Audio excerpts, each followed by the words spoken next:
Una de les coses que dona molta satisfacció és veure on repercuteixen els beneficis de Loteries de Catalunya. Per exemple, aquí, que som de Sabadell, això també ho he de dir, aquí al costat mateix tenim a Cerdanyola, hi ha una residència de gent amb discapacitats intel·lectuals, que és la Joan 23, que és una de les residències que està copsant i està agafant els beneficis de Loteries de Catalunya. I és tan a prop que això et dona molta satisfacció. Jo la que recordo especialment que em va emocionar, i ho vaig explicar a bastanta gent aquí quan després em venien a comprar, em faràs dubtar, però crec que és quan va sortir la grossa de Sant Joan en aquell moment, o potser era la Diada, això ara no ho tinc clar, que vam fer una trobada a Barcelona de tot de detallistes i vam portar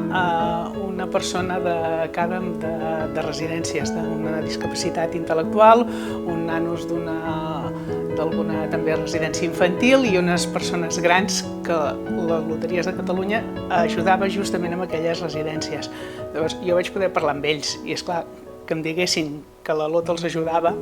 home, doncs sincerament em va fer molta il·lusió. I això la veritat és que aquí al taulell ho vaig comentar amb més d'una persona i arriba una mica a dintre, sobretot quan els hi poses cara.